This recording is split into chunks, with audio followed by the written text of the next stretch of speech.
Hey guys, Khalid from Fanatics Magazine here again for another episode of the podcast live show. So, as per usual, I'm here with our what is that? How's it Here going, again. man? What's Yeah, yo. Now there's like a hectic pickup from your side, but it's okay. I think it's better now. So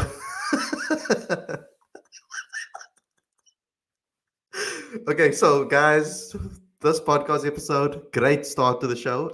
So basically, we're going to talk about Kolpak players and whether they should return or not. As per usual, you guys know that the format is laid back, easy. We just want to have a conversation with you guys too. So get your comments in the comment section. And also, we have a great guest today on the show, a Kolpak journalist himself, Daniel Gallan, but we're going to bring him on a little later. So, first of all, I just want to catch up with my mate here. Obviously, we don't get to see each other, it's quarantine and everything. But Dan, how's it going? good, man? Good. I didn't actually realize how close we live together. We've only met how many times in person? Like a couple of times. How's it, Sadiq? Yeah, I'm good, man. I'm cold. I'm cold and tired, but other than that, I'm good. Yeah, we were quite romantic. On our first date, we went to Mug and Bean, and we had We did, we had a water and a iced coffee, so the bill wasn't so expensive. and you you paid. I think Yeah, I paid. Yes, I'm so a cheap date. I'm a cheap date. What can I say? yeah, of course. So Dan, how was your day? How was your weekend, first of all? It was average, man. I had to do a bit of work. So that occupied like half of my weekend. Thanks, man. I started watching Breaking Bad again, so that was pretty cool. I managed to get in like an entire season, which is pretty cool. It's like the highlight of my day. I started in the morning on the couch, and then I worked my way back to the bed. So it's been a pretty productive day. I only started Breaking Bad now, like a week ago, a few days ago. For the first time. Well, I watched it. I tried to watch it before, but I couldn't get through it. Yeah. I couldn't get past Brian Cranston's mouth when he's forever open like that, and I couldn't get past That's the moustache in the mouth that's open all the time. So I was That's like, that's unacceptable, man. Unacceptable. It's the best series of all time. It's actually better than Game of Thrones. I'm sorry, it's better than Game of Thrones. oof. Okay, look at Think that last season of Game of Thrones was putrid, so that obviously threw it all out the window for me. But Craig told me to watch it, and I gave it a chance, and I'm really enjoying it. I thought it's brilliant. I'm a big Jesse fan. I think his name is Jesse, right? Um, yeah, so big fan of him. But yeah, so let's get into the discussion. First and foremost, let's talk about this a little bit. I let's know you do guys, it. I know you know, thanks to Daniel Gallan. And so I don't know how I'm going to do this now. So I'm going to call him Daniel. I'm going to call you Dan. Is that cool? Because otherwise we're going to get confused here. So it's obviously going to be Dan versus Daniel over here. Cool. So he actually gave me an opportunity to go on Guerrilla cricket, and we had a chat over there about all the things that are happening with regards to the T20s and the IPL and whether we think it should happen or not happen, etc. So I had an Mm. interesting conversation about that. Me personally, I think everything should just be cancelled. I agree. I don't think T20 cricket should exist. I couldn't I couldn't care less. But I mean, I swear, if they have the IPL and not the World Cup, I'm gonna lay a flippin' egg. Like that is absolutely ridiculous. If the IPL happens on schedule or not on schedule, it's really delayed. But if the IPL happens this year and the World Cup is delayed, that's just ridiculous. I'm sorry. Yeah, no, it's a crazy situation at the moment. Obviously, COVID is going to affect all of these things. I just think that the costs involved getting everybody fit and getting everybody tested and giving everybody um, there earlier so that they can be quarantined beforehand and all of that is going to cost so much. I think some smaller nations like Namibia and all of those type of places, Pakistan and Afghanistan, I don't know if their organizations can handle all of those things. So it's quite hectic. But Dan, I'm going to ask you quickly before we get Daniel on the show. Um, what is your take on this whole Kolpak situation? I know you're a big fan of them coming back. Yeah, I mean, absolutely. I think the drain of Kolpak players away from the South African cricket system has had a massive impact on our cricket. I think it's been happening for a while, and we're kind of only seeing the effects now because we had that superstar team for such a long period of time, and we're only really seeing the consequences now. So I'm all for Kolpaks coming back. I think they'll 100% improve the quality of South African cricket and therefore filter into the quality of the national side. Absolutely, I'd like them to come back. I'd welcome them with open arms. So Sadiq, yes, we are going to obviously get into domestic cricket as well, and I know Daniel would have come prepared, so we're going to bring him on the show. We go and have a chat with him and get his thoughts on this. So, how's it, Daniel? Long time no see, brother. How's it, man? Yeah, lucky to see you. How's it going down in South Africa? Nah, for me, work. That's about it. That's keeping us alive. These especially these shows that we're doing now, obviously talking to players, talking to Daniel, Dan over here.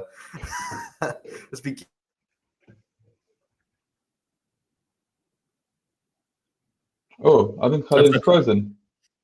Yeah, that's how cold it is in Cape Town at the moment. All right, okay, well, I'll say how's it to you, Dan? How's it going? We've never actually met before. Good, man. Yeah, I don't think we have. But you were down for the South African England Test series or not? I think you were here. Yeah, I was down for that's right, for the Test series. I didn't stay for the white ball stuff. It was a weird series because it kind of went exactly according to script, and that I think most people predicted a 3-1 win for England, but I don't think anyone kind of saw how it would kind of go. I mean, the Newlands Test was an epic. I don't think South Africa have played a worse test than the PE one, and they were really good at Centurion. Wonders was a shame with Kagiso Rabada being suspended, but yeah, it was fun. It was fun being back. It was fun working in South Africa. I'm hoping, COVID allowing, it's almost like a deity now. Yeah.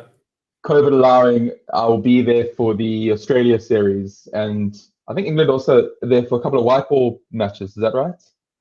Early next year. I think it's all in the air though. I think if things start shifting, everything kind of needs to start shifting with it. So I wouldn't book any tickets yet. No. Well, I do have an outstanding ticket. I was supposed to be going to. I would have been back already from a wedding in South Africa.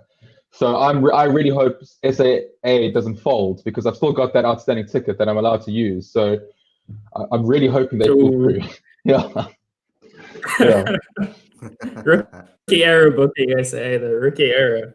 So I won't get any bashing about SAA at all on this podcast while I'm here. Yeah. So Dan, I want to go for both of you. So Daniel, because it's so difficult for me not to swing between the two of your names because I call Daniel Dan all the time. So flipping out. So you can call me Gallan if you like. I can go by my surname. I'm not used to calling that, but okay, cool. I'll call you Gallan. So Gallan and Daniel. Okay, cool. So that's fine. But the main topic of this discussion, obviously, I want to get your take first of all before we get into the nitty-gritty stuff and actually talk about all the implementations of them coming back, etc. But I want to talk about the Kolpak players and what is your take on it, because I know that it's difficult. It's quite tricky for you because obviously you've been in England. You can see exactly how things are unfolding that side of the world, and you can see the lives that those players are living.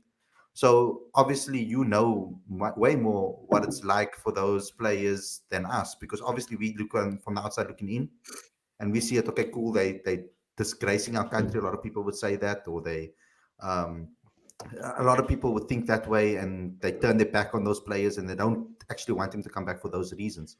But what is your take on Kolpak players for South African cricket?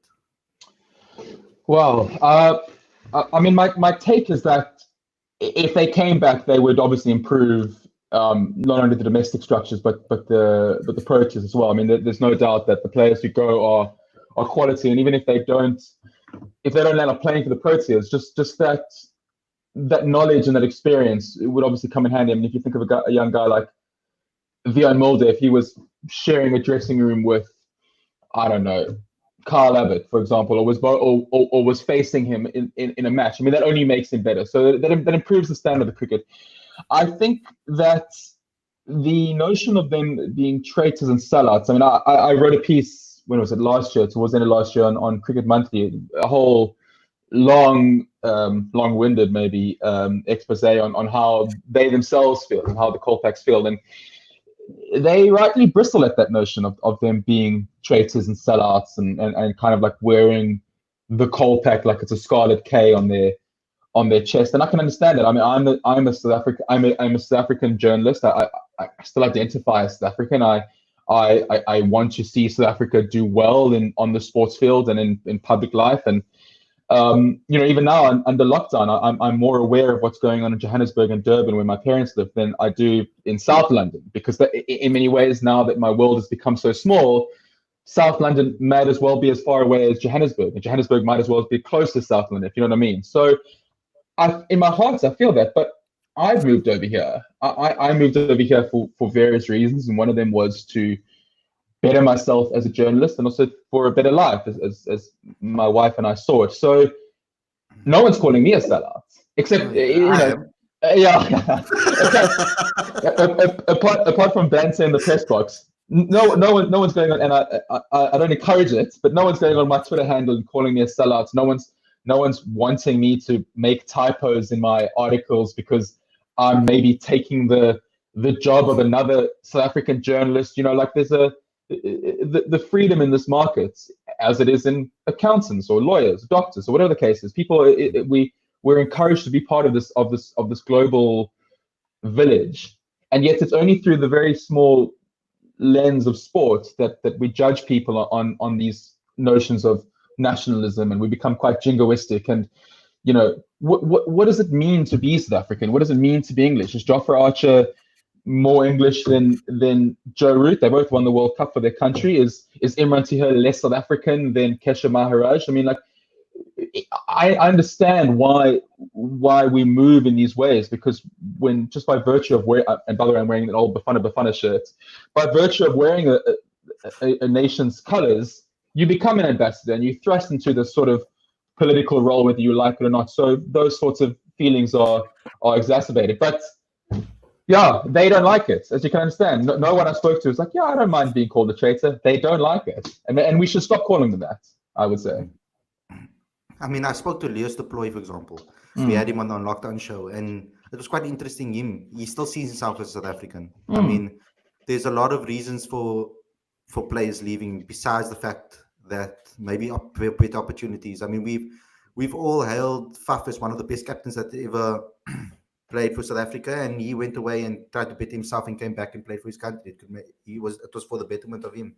I've had quite a few chats to some of the younger guys and the guys that have left and went, and they've told me that I think it's a tricky situation. I think Gallan, you will know more about this and about the contracts with regards to do the ECB put restrictions on them with regards to whether they can say they want to play for South Africa, or do they have to say they have to play for England when they sign that contract? Is that in their contract? Because I didn't get that vibe from someone like Dwan Olivier, for example.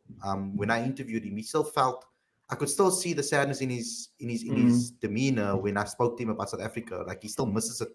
It seemed like he still wanted to play here, but I don't think that they can say those words if they've signed the Kolpak deal.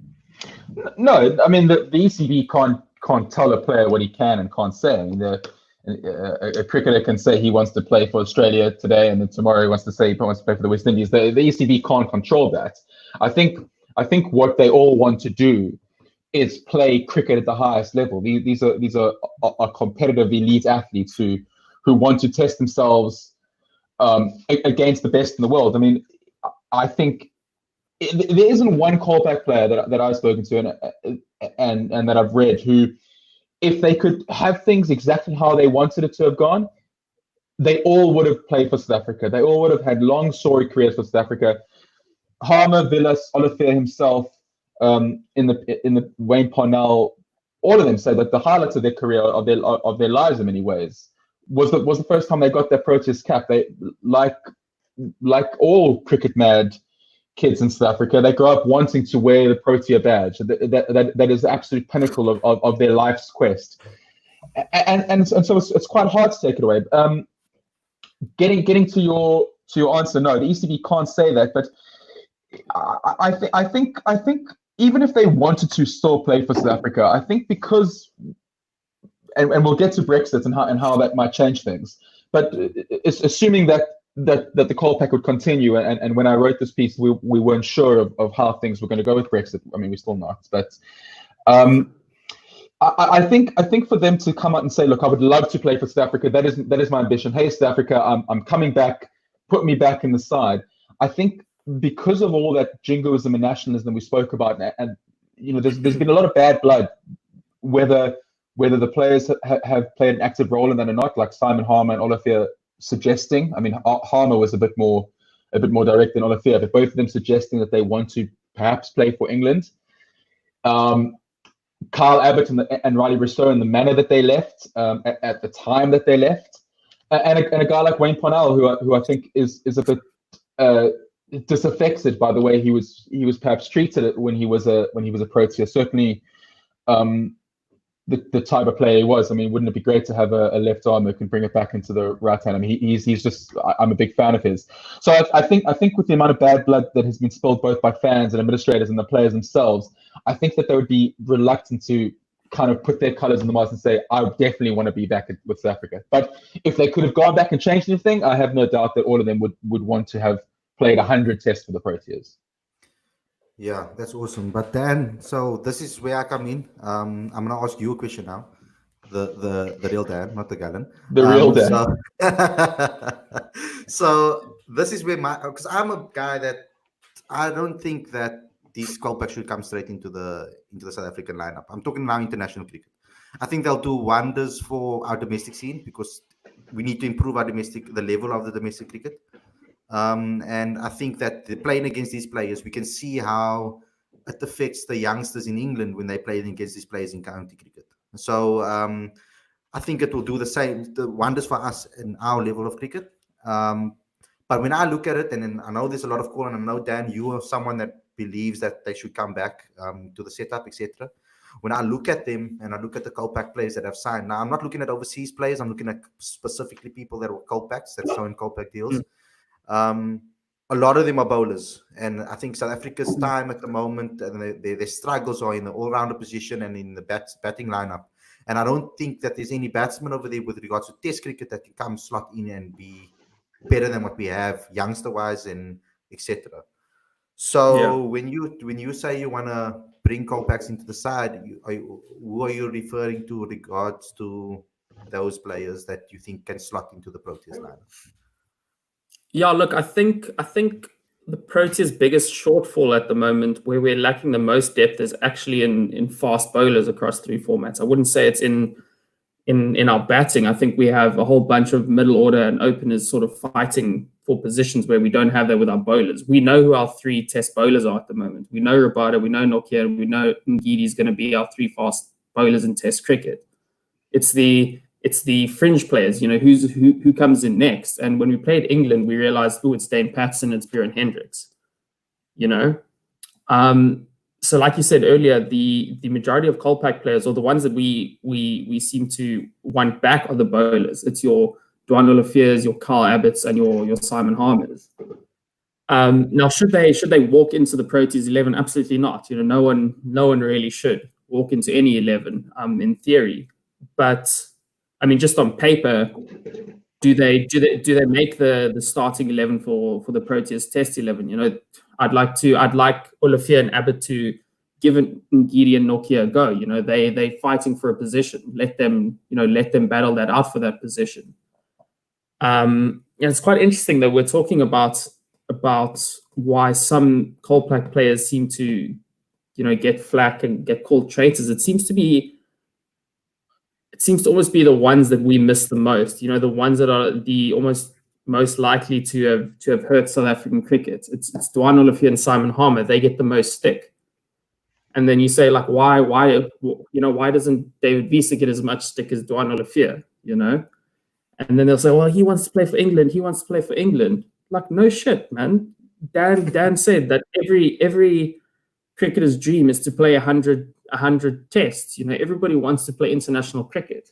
If I've signed a Kolpak deal, I've given away my right to play for South Africa. That's European law. I haven't chosen not to play for South Africa. It's European law. It's part of the agreement. If I can't play for South Africa, I would want to play for England. I want to play tests. I want to play international test cricket. If I've signed the Kolpak deal and I've lost my ability to represent South Africa, I would personally, I would want to play for England. That would be my next best option. Gallan, your thoughts?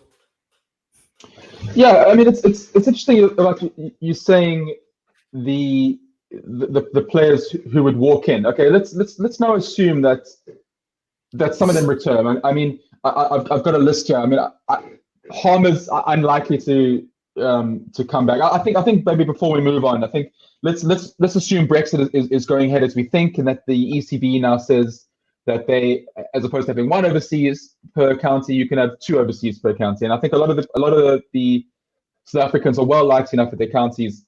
I mean, Harmer's won them 2 titles. He captained the T20 squad. He would be a shoo-in to be the international. Riley Rousseau and Abbott are both really popular at Hampshire.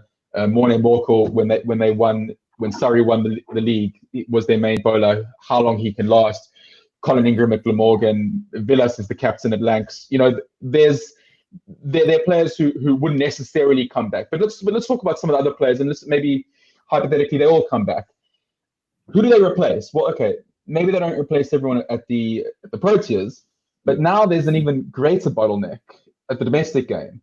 I mean, part of the reason why so many of them have gone is because of this bottleneck, because there are only 6 franchises. And yes, let's address it. Most of the Kolpaks who go are white. There are only a certain number of white spots available in domestic cricket in South Africa.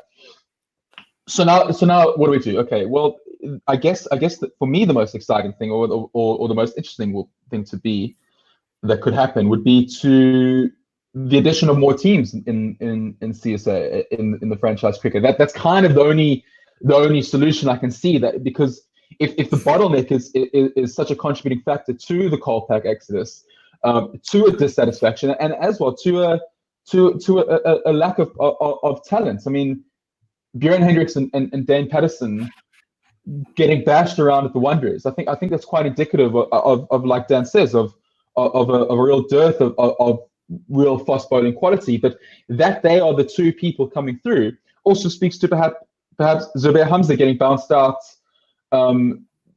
by fast English players, by Wood running through a South African side as if it was a South Asian team at the Wanderers. I mean, if these are the 2 premier bowlers in domestic cricket coming through, well, that makes me worry for the batting as well, because they're obviously not, the batter's obviously not getting tested by guys who can regularly bowl 140, 145 kilometers an hour. If the 2 premier guys are made to look like village trundlers at what is supposed to be the big nasty Wanderers, well then that's clearly a problem. And we can all kind of come back to that bottlenecking of talent.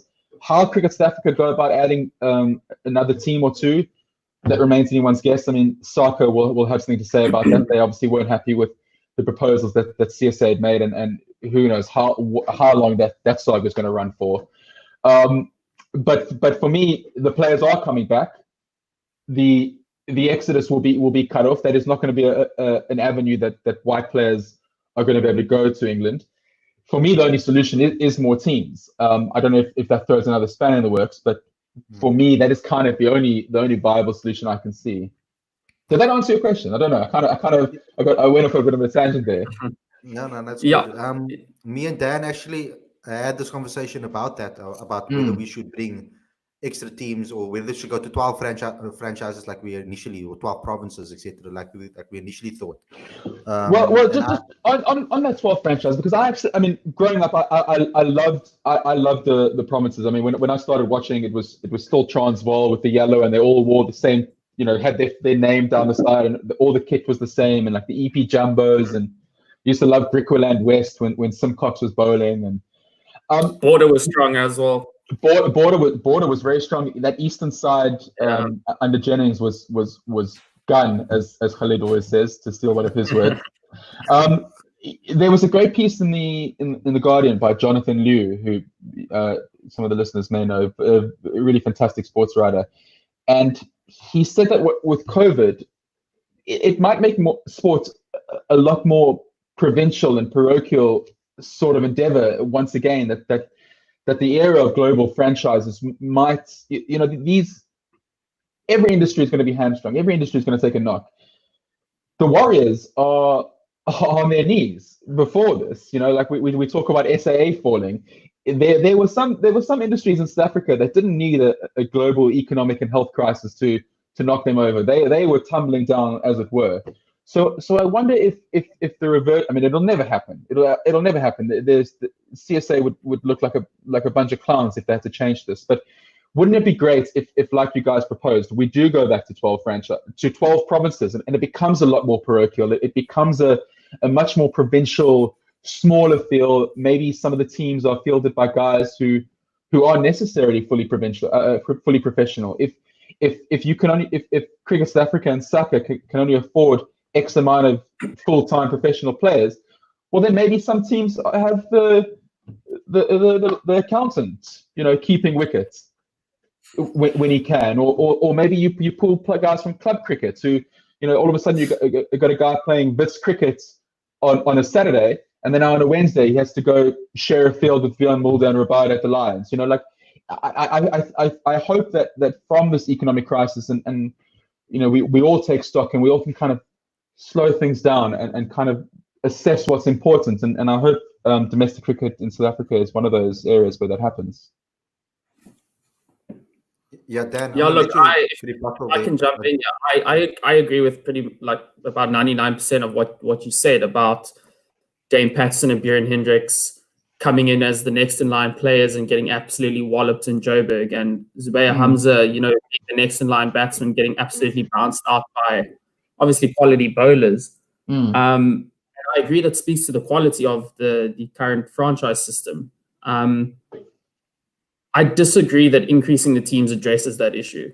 I obviously think it's a misconception. I know you made the assumption, so we're working from that assumption, but we're not going to get 30 players coming back into the South African system. It's just not going to happen. Some will go to the States like Dane Pete. Some will stay as overseas professionals. They'll be, anyway, a lot of them are old, they might retire, so on and so forth. So I can't see that happening. I have the unpopular opinion that the average franchise side in South Africa is made up of 6 or 7 franchise players, and then there's 3 or 4. I don't want to use the word fillers. There's semi-professional guys sort of punching above their weight, if that makes sense. Yeah. So what I would like ideally is 6 franchise sides where all 11 players within those sides are pushing for test positions, instead of having a few guys within each side who are punching above their weight, who are semi-professional cricketers playing franchise cricket. I think having 2 guys come back to each franchise side addresses that. So in the end, what you're left with is 6 powerful franchises instead of 8 sort of good, not 100% full strength squads. I'd rather have 6 very, very, very powerful franchises where everyone in that side is sort of pushing for a test position. What I do think we need to address, though, is the number of semi-professional sides we have. I think, you can correct me if I'm wrong, I think they are 13. I think we have 13 semi-professional sides. I thought it was 14, but I stand corrected. I wasn't sure. Yeah, I think that's just way too much. I mean, as rude as it sounds, I've watched some semi-professional cricket, and the quality at times is just it's dismal. And I think you could very easily take those 13 teams and squash them into 6 teams. Take the best of the best semi-professional players, squash them into 6 teams, and then have a first division and a second division. You have your franchise. What you do then is you don't address the bottleneck. If anything, you make that bottleneck smaller. I mean, the bottlenecking of talent doesn't only result in a Kolpak exodus. It results in guys being disaffected by not getting enough game time. It results in guys just leaving the game entirely. And as we said, it's a lot of white guys leaving, and anyone who reads my work will know that I'm fully in favor of getting a more representative, a racially representative team in South Africa at the elite level as well as through the structures. So, but you do get a lot of young white kids. So like, look, I've got nowhere to play now. I even if they they don't have to be also Brandbach supporters to get frustrated with their lack of game time. They can be as woke as the next white oak, but they're still that really annoyed that they aren't getting the game time. So I think that the condensing the semi-pro teams into even a smaller number, now you're creating bottleneck at a different stage of that pipeline, and we might be losing more talents. I mean, I think the reason why we've got. Oh, well, let me ask you, Dan. So you say that there's roughly seven quality franchise players, and then the rest are fillers. I know filler is not a great word, but we we don't have to use a euphemism. We know what you mean. Let's call them fillers. Yeah. Would you? Does it really diminish the Proteas' chances of winning a World Cup or being the number one test side in the world if that goes to 5 per team? If we add two more teams to kind of flatten the curve, as it were, to kind of increase, widen the bottleneck, does that really make South Africa a weaker side? And if the answer is no, I would say that it definitely makes the support base a lot stronger.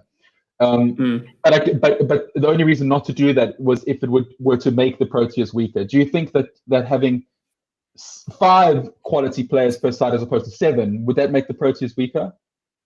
Yeah, I mean, look, that's a good question, a very fair question. I think what it comes down to is you want your Zubair Hamzas, your Aiden Markrams, your Keegan Petersons, your those next in line type of players. You want them facing quality bowlers at all times. If they play a 4-day match, they need to be facing quality bowlers for 4 days, or our bowlers need to be bowling to quality batsmen for 4 days. But that's not happening now.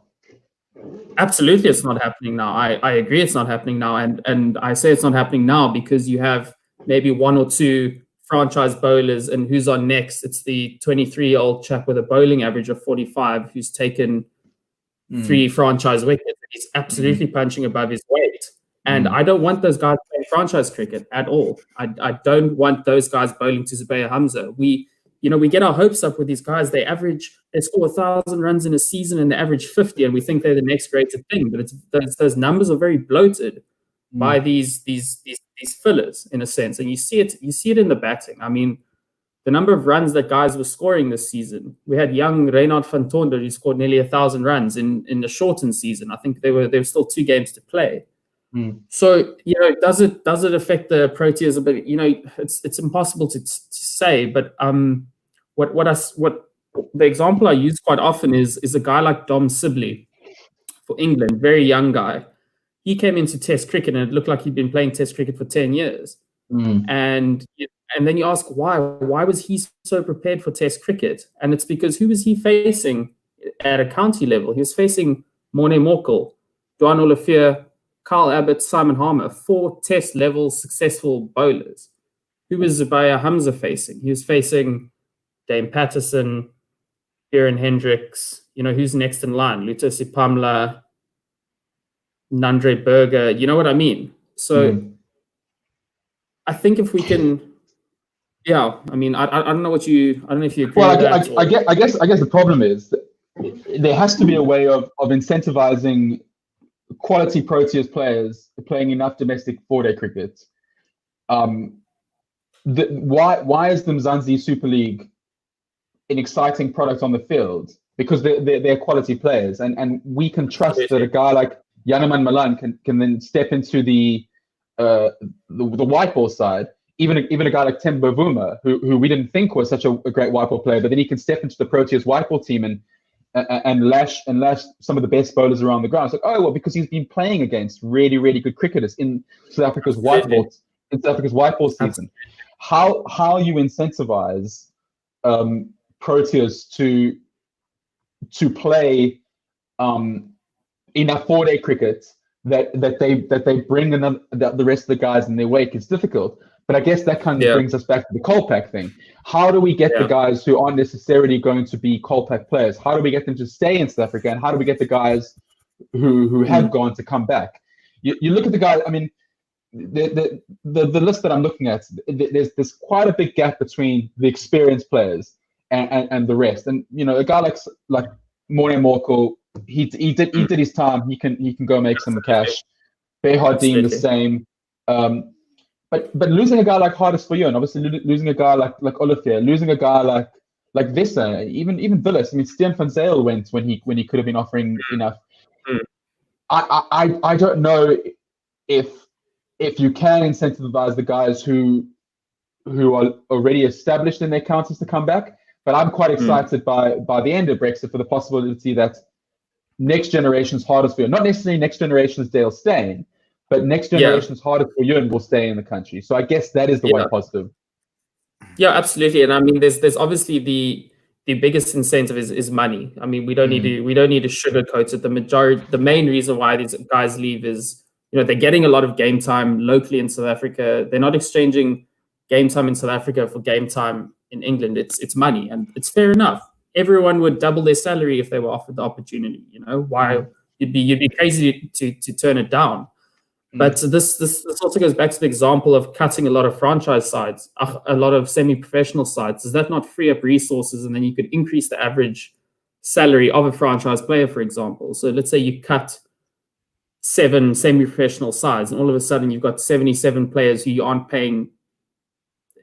Cricket South Africa aren't paying salaries to anymore. I mean, that would, in a sense, free up resources, which would be able to increase the overall wage of a franchise cricketer, which may deter them from going overseas. Sorry, that's a good point about the freeing up of resources. But I imagine that I don't know the way the payment structures of Cricket South Africa are run. But if it's like any other sporting organization, it's probably very top heavy. Are we going to free enough of the resources down here by cutting some of the semi-pro guys to help feed these systems? And I would also be reluctant to cut down on the amount of semi-professional players, because as we've seen with who was the Milan who played Test cricket? Please correct me. Peter Milan. As we've seen with Peter Milan, there might be late bloomers. If we reduce the amount of semi-professional cricketers, how many Peter Milans are we missing out on? Like, if a guy hasn't made it by the age of 25, does he want to carry on? But if there were more franchises, even if we jumped it to 7 or 8, we might keep guys in the pool longer. Look, it's obviously resource sensitive, but there maybe has to be a restructuring. Maybe guys need to be paid less. I mean, we're all getting paid less, right? This is going to be the worst depression. It's going to be worse than the Great Depression around the world. And who knows how it's going to impact South Africa? I mean, they haven't even sorted out a sponsor yet. Oaks are going to take a financial knock, and I think that this should be seen as an opportunity for rebirth, which I hope it will happen. Yeah, so that's why I agree. Exactly what you said there now is what I agree with. So when I say that the major problem I feel is we can't not ignore the fact that there's transformation in this country, and it needs to happen, because obviously the transformation needs to take place. We know that, I think it's quite strict at domestic level, and with regards to us having only 6 franchises, it can be quite strict. So a lot of players don't even get that game time to prove themselves beforehand, because they, based on statistics, they have to really have those people lined up before the even season start. Basically, they need to take that into consideration. If we have 12, it opens up. I think it will increase the standard of cricket for this reason, and I say it because there might be 1 or 2 maybe more weaker sides, or 3 or more than that, because obviously you're increasing the pool now, and then there's more players playing in the country. But my thing is that then your semi-pro players that do have the talent to step up, that haven't been tested yet. So I'm talking about guys like Jason Niemand, guys like Bonga Makaka, guys like Sia Plaatjes. I mean, those are the few that I'm just mentioning. Aishel Kluti, there's the guy from Poland that's hitting in the runs. He's scoring, and he looks so good because we think, we scored 300 runs in a match. Now all of a sudden he must be the bee's knees, but he's playing against on a ball and track, a slow track where he can hit, like where he can take his time at the crease and against players. We've got a guy like, yes, Abai said in the comment section, Lifen Tanzi. I've seen that guy at the Kaya Majorla week, and these kids need to be tested against the best in the country, and that's not happening if they're going to be stuck at franchise level. I mean, at semi-pro level, sorry. So if these guys do really have the potential, I can give you a good example, and maybe we can't like maybe paint a brush with paint everybody with the same brush, but a guy like Tando Ntini. Now, this is going to be a very, very, very unpopular opinion over here. I watched Tando Ntini bowl through his Kai Majorla weeks. I've watched him at Kai Majorla week, watched him at semi-pro, watched him at franchise level. He's a very skillful bowler, yes, and very accurate. But I've seen youngsters that were better than him at Kai Majorla week. Guys that really turned it up. Guys that were a guy like Aishal Kluti, for example, who's a colored fast bowler from Boland. The boy was 16 years old when I saw him in Joburg at the Kaya Majorla week, and he was so good that they couldn't play him.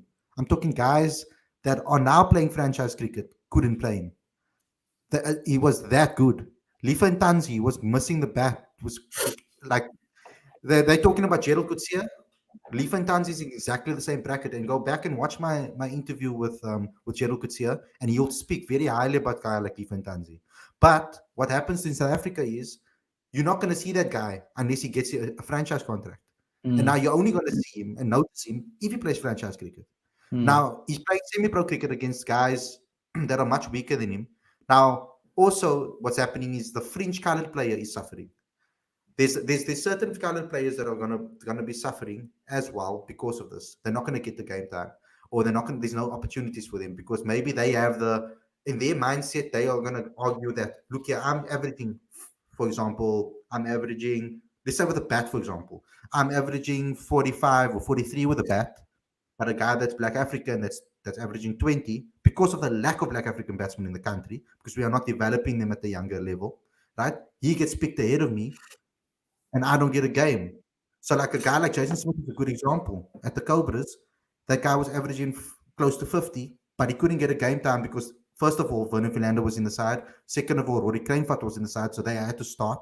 And then where's another spot for him to play?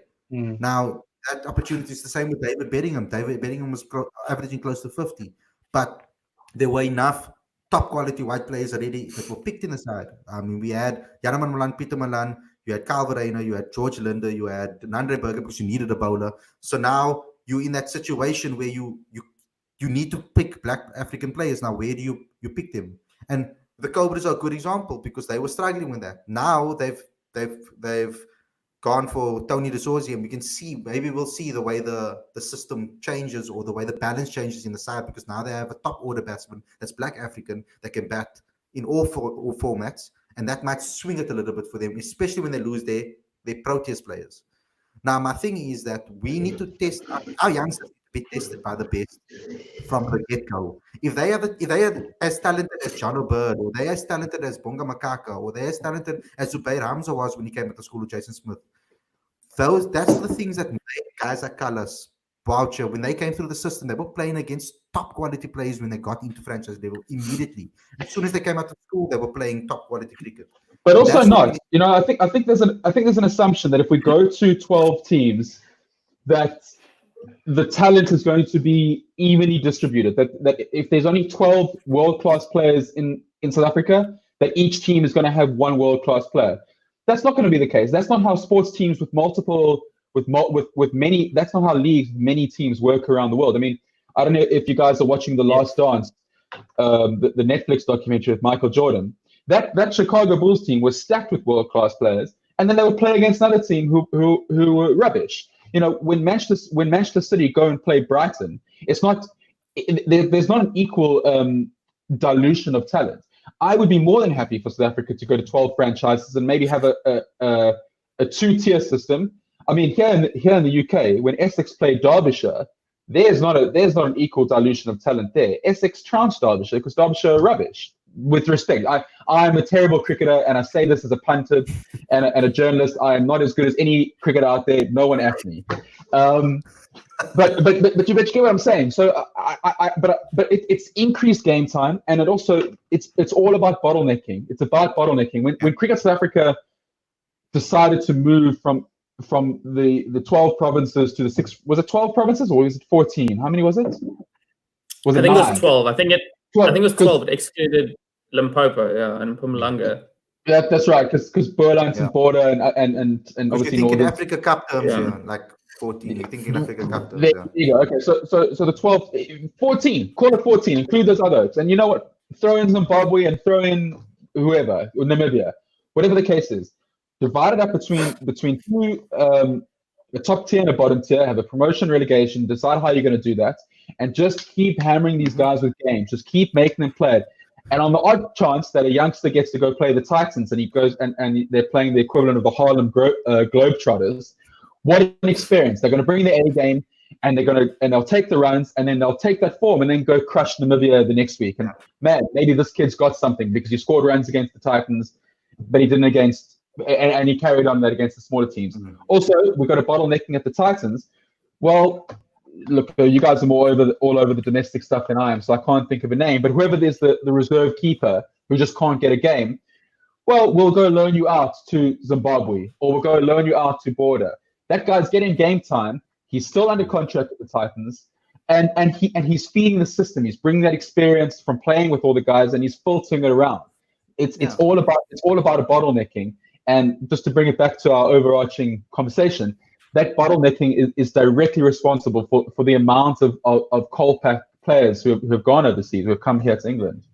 More opportunities to play. Also, what Ravi made a good point, and I agree with him 100% on this one, is that the quota requirement might relax then as well, because because obviously there's more playing per team. Now you're doubling it, so you might be able to at domestic level. I think that it should be 2 per team, 2 Black African players per team, and 3, maybe 3. Then we can have it 50-50. It could happen that way.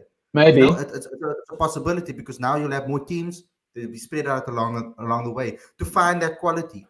That's the important thing, and we need to also remember that coming through the system now, there are a lot more Black African players. I saw a lot more Black African quality players playing at Kaimajolo Week last year than I did the years before. It's a natural thing, and another thing. Okay, we're going to go into a transformation topic, and then I think that's going to be a podcast on its own. But my thing was about demographics.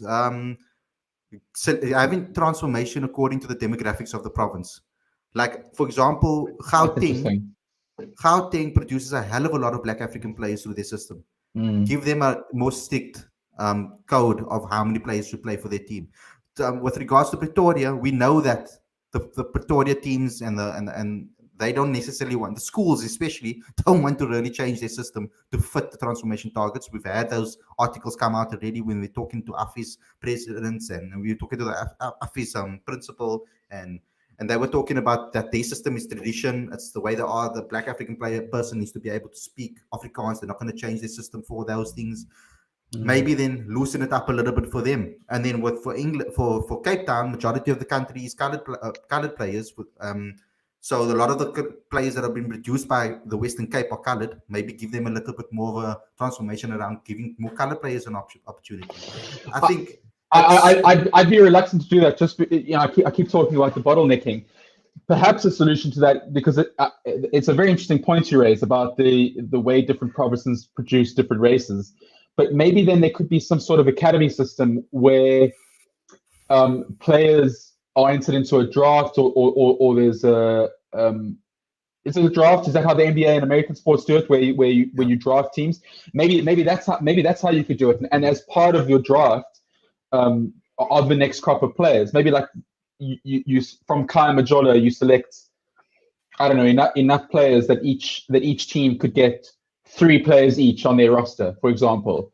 And you have to kind of adhere to the transformation targets. Then I would be reluctant to tell the Lions that they have to play more Black players than others, because then I think that also limits the chances for that young Black kid to then go to another province, because then he might feel that, look, I have to make it here because I can't necessarily go somewhere else. There might be then a pressure on Western Province to focus solely on the production of young colored kids. And if you've got a young white fast bowler and a young colored fast bowler, there might be kind of a subconscious bias in funneling all your attention and resources to that one kid because you've got a different parameter of how you have to make up your side. But it is interesting, and if some provinces are struggling, because I know the Cobras have struggled, right, with their number of Black Africans in the past. So I think that shows that it was at the Titans. Sorry, that kind of shows that the left hand doesn't really know what the right hand is doing in South African cricket. That the provinces are kind of going at it themselves. But and I'm all for independence, and maybe the increase in franchises also has to come with a strict adherence to a more centralized system.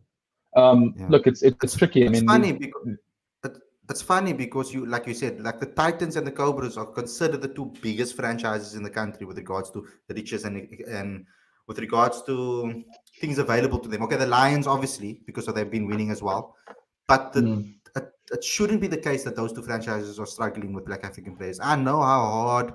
I can only talk about home.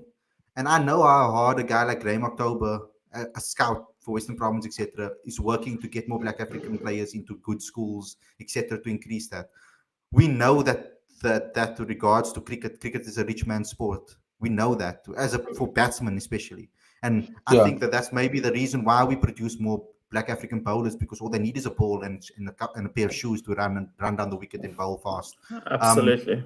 I mean, to be able to buy pads and a bat, and unless they're going to get sponsored by it, can be tricky. I mean, a majority of the Black African players that have made it in the current system have had help. Kagiso Rabada comes from a very wealthy family. Lungi Ngidi has had help. We've had guys like Lutus Pamlo, who comes from a very educated and very well supported background. You need those things. Then you have the guys like Temba that really had to go through the struggle, and they an example. And guys like, if you want to look at the boxing, a guy like Sio Kolisi, he also needed a little bit of help to be able to go to good school and to get that bursary and to get that opportunity to go. Then we have the language barrier as well. Help and selection targets, though. Help and selection targets.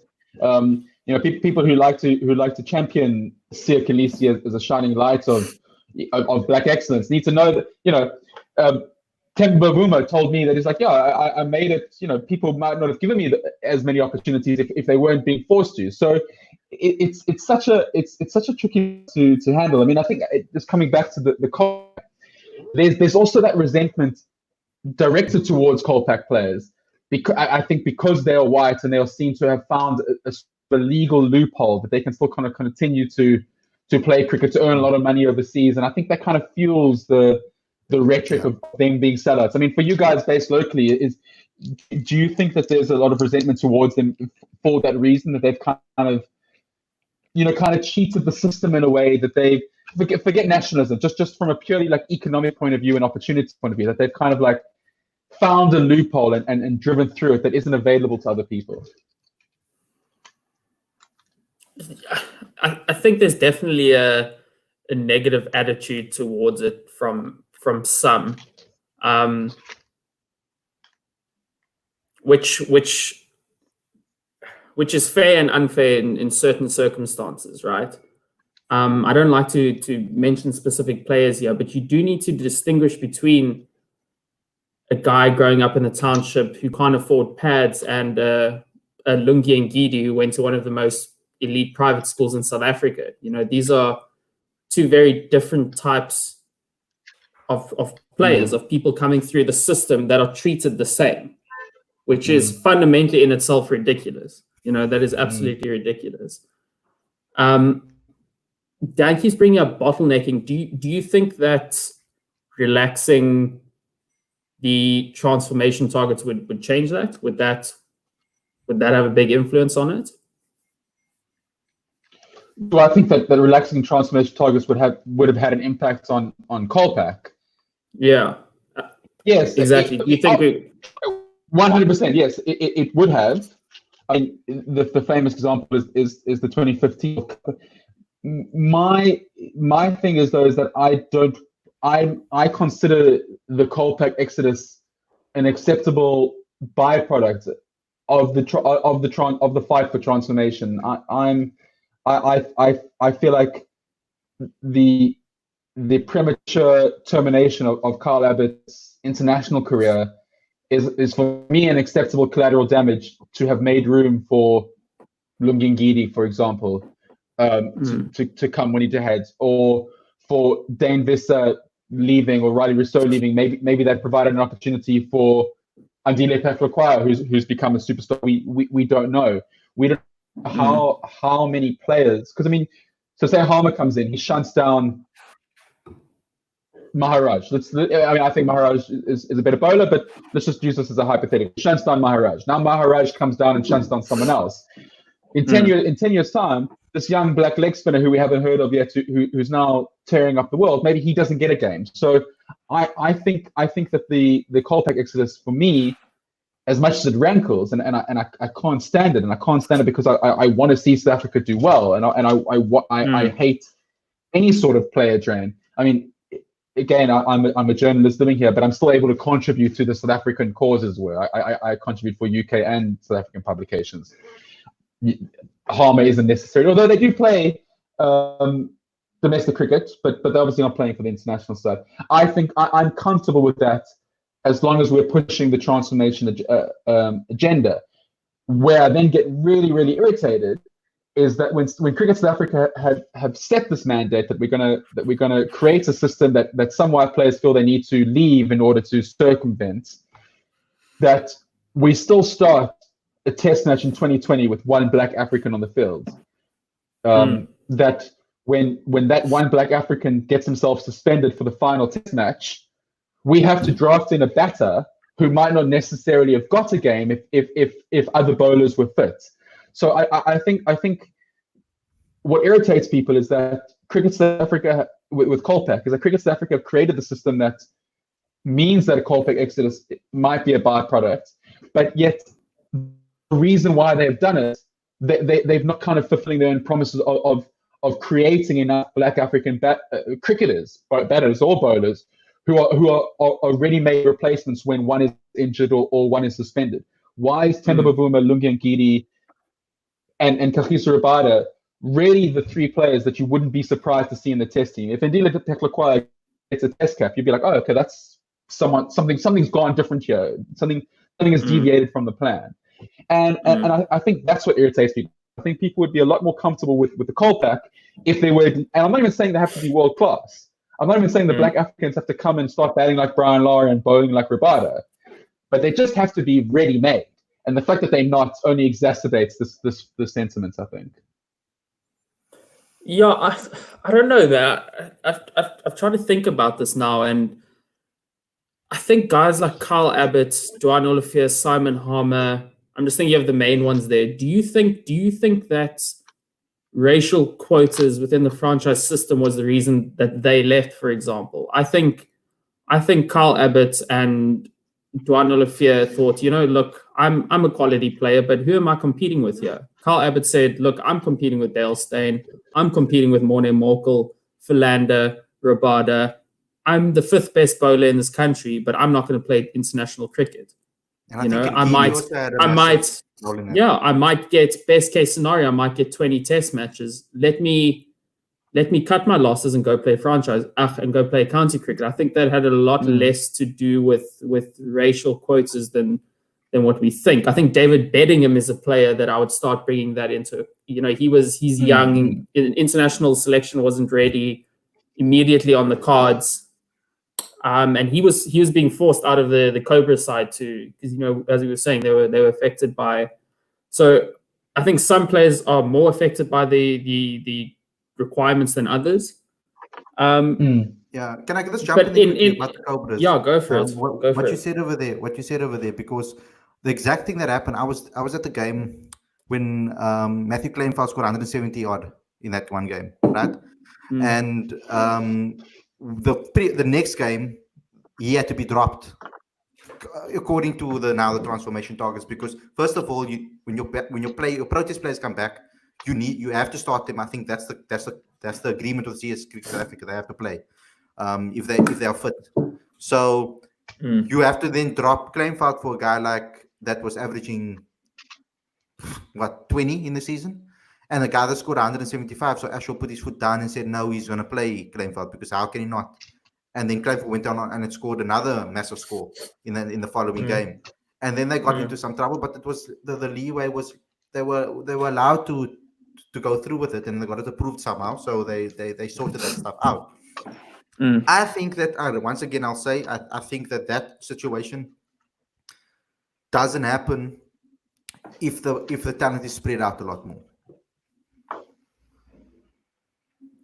Yeah, I mean it's multifaceted. No, people aren't moving directly because of the it's not one reason why someone goes on a Kolpak, but I mean we know for a fact that Kevin Peterson, for example, it directly says that he left as a result of the selection targets. Others who I won't say have told me that definitely played a role. It's never one factor, but it is an important factor, and like I say, I'm personally comfortable with it being the case. If on the other end, if what was being done was yielding fruit, and I think that for me is quite a frustrating thing. You can. You don't mind going to the gym as long as and putting your body through hell if you're losing weight and your arms are getting bigger. But if you're spending all this money at the gym and you're trying protein bars and there's no results, you're wondering what all the fuss is about, right? So I'm happy for players to not get opportunities as long as it's worth it. If you're going to spend casualties, at least make it worth it. Okay, Dan, sorry, Gallan. Thank you so a lot for coming on the show and having a chat with us. Thank you. Your points were amazing. I think we're going to bring you on as a guest in the future. I would like that. You have some amazing insights on that side.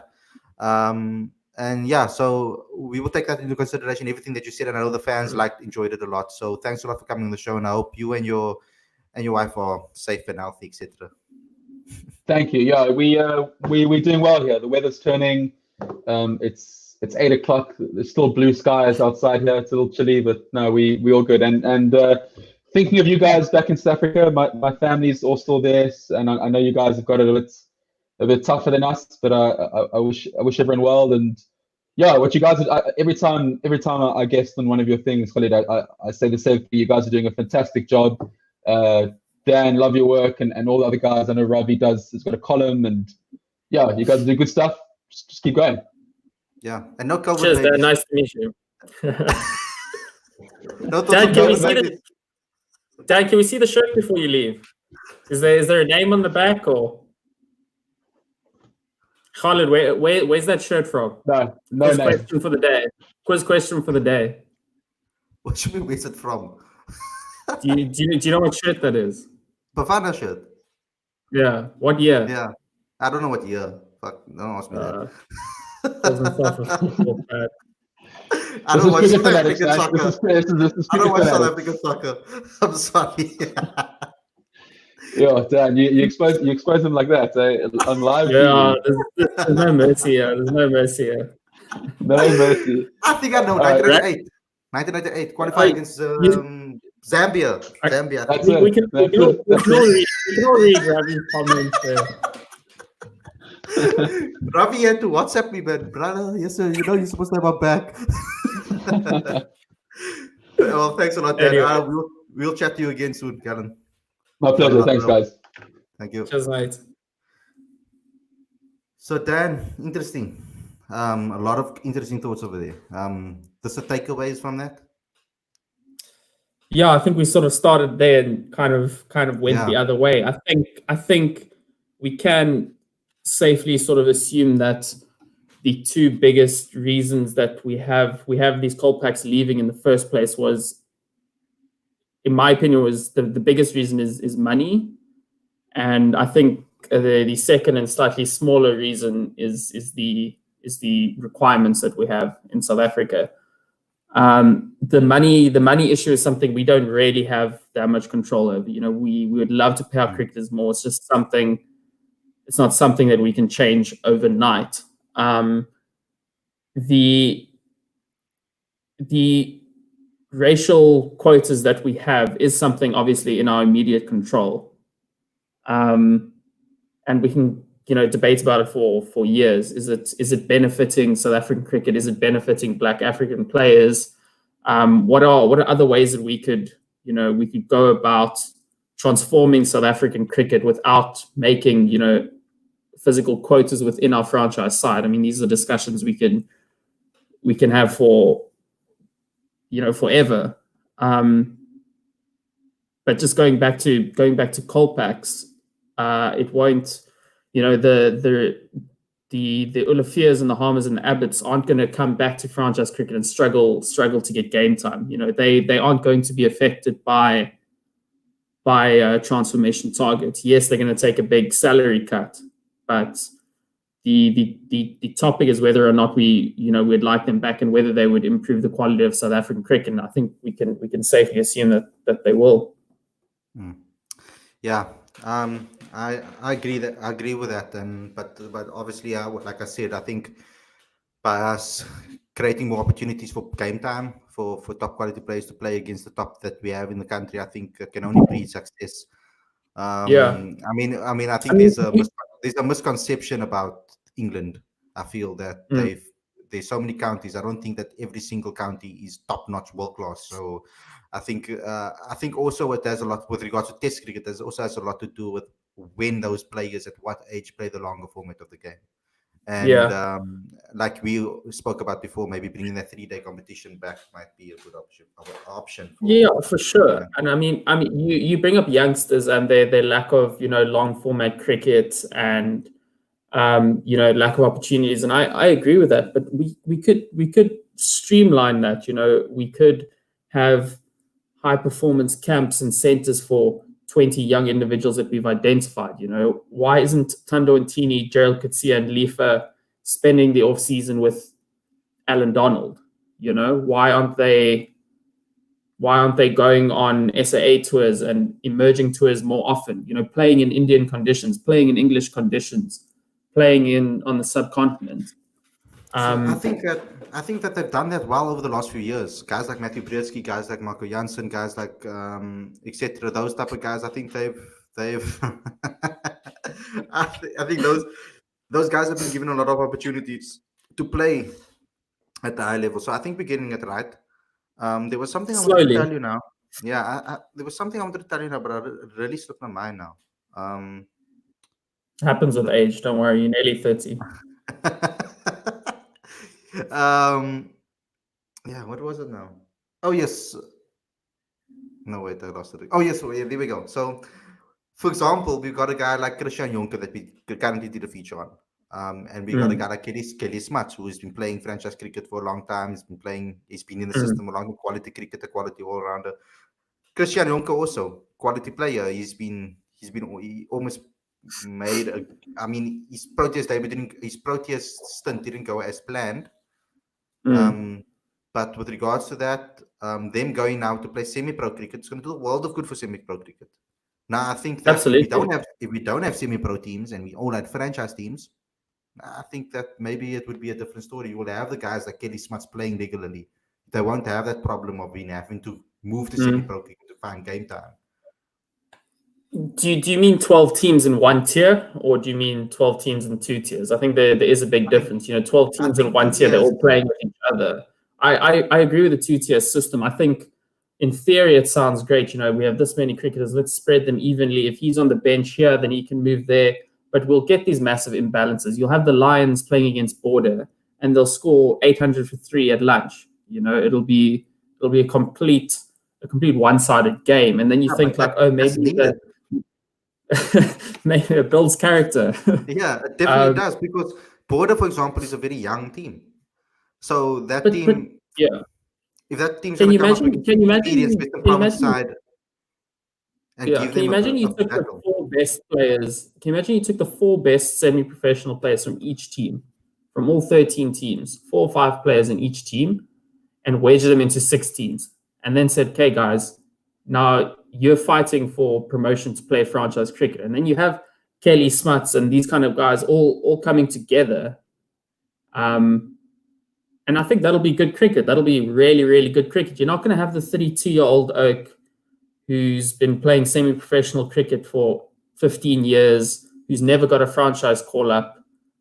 Those guys slip out of the system. And are they contributing to the cricket system? I don't think they are. And it sounds harsh, but I mean, it's I don't want to call it baggage. It sounds terrible, but you're either contributing to South African cricket or you're not,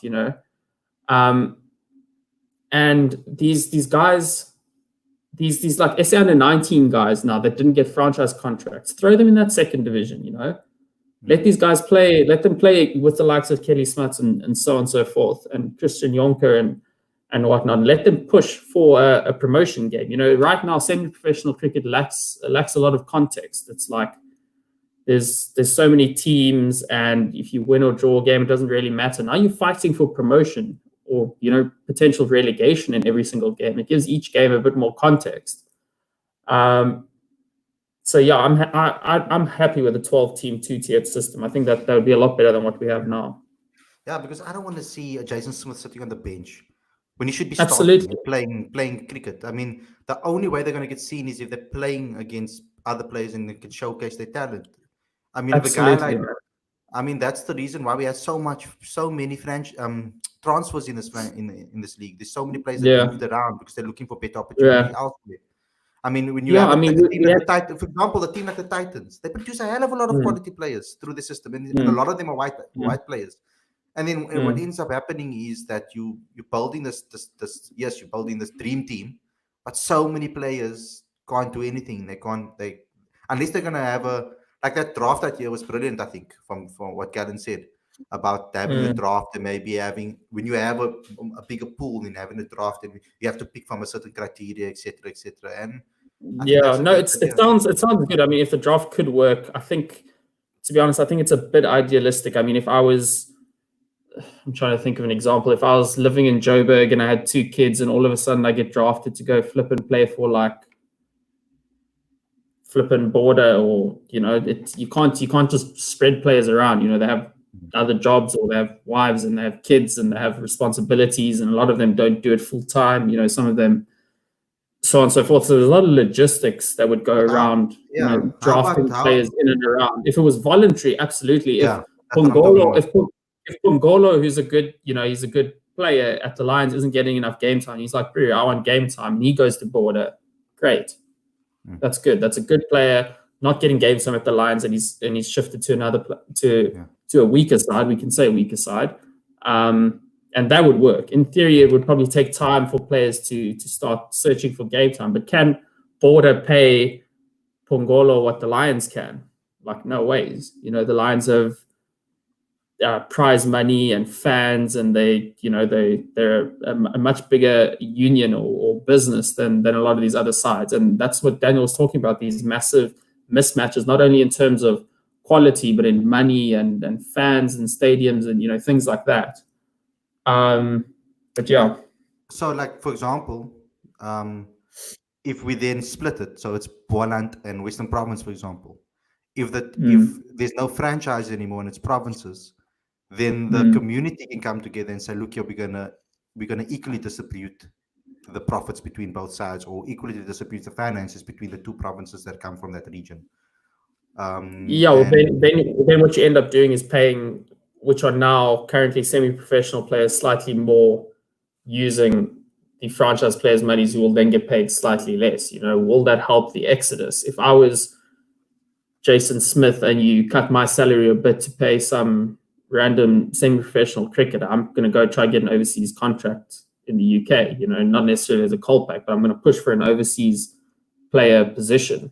I think the last thing you want to do is decrease salaries of our franchise players. I think they're getting up. I have no idea about the details of their own, so I don't want to actually speculate, but the last thing you want to do is make those salaries lower, especially when, like we said earlier, money is the biggest contributing factor to guys going to the US, to guys going to the Caribbean Premier League and the Pakistan Super League, or whatever these things are called these days. Yeah, we must also forget, like Pami Bangwa told me, like Michael Holding told me, it's a cycle. South Africa will come back again. We were always a strong nation, cricketing nation. We will continue to be a strong cricketing nation. And we will continue to be a strong cricketing nation. We'll. So I agree with that, because remember that not only have we lost those elite players in the Proteas lineup, we're losing those elite players in the domestic system. Guys like Rory Kreinveld, guys like Freiling, Van Jaarsveld, all of those guys, Birch, those guys are retiring now. They're old and they've moved on. Now we've got a situation where our youngsters need to take senior positions. Remember that in England is not a massive country. It's quite on par with regards to South Africa. And they have loads of counties, and they also have rugby, soccer. Remember that soccer is their biggest sport. Rugby is also a massive sport in England. So when we want to talk about, they have a lot more players playing cricket, I don't necessarily maybe agree. I think it's a what the situation. They have 18 counties, and there's going to be a lot of crap playing against a lot of good, and that builds character. You might get that way. You might be able to find those hidden jewels. Yeah, I mean, they have 18 counties. We have between our semi-professional and franchise side. Sorry, what's the lava double? Between our Sorry, there. That's answering you change the title of this. Like what you're saying about England, though, they have 18 counties split over 2 divisions, though, don't they? Which is not different to what we have. We have 13 semi-professional sides and 6 franchise sides. So we also have 18, 19 sides. But in England, the opportunity for youngsters to get to county cricket is it's a lot easier for them than it is for young South Africans. Like you said, cricket is a rich man's sport. A flipping cricket bat costs like $5,000 now. You can't expect a lot of these guys to. You can't expect a lot of young South Africans to be able to actually get to that level of cricket. Whereas in England, you can. It's obviously a lot easier for them. I'm just checking over here how it works. 1, 6, 7, 8, 9, 10. 1, 2, 4, 5, 6, 7, 8, 9, 10. So it's 10 in the Eastern Division, 10 in the Western Division. Yeah, so they have. So they have 20 teams altogether. That's ridiculous. Yeah, we have 19. But if we have a system where there's a relegation, when there's a fight for those positions, I think that's going to cause a lot more anger, because then people are playing for incentives. You're playing for the big time. There's a league. There's a pot. There's something to play for. Sponsors will get involved. There must be some sort of incentive. But okay. Yeah. I think we've gone hectic over time here, guys. Sorry, guys.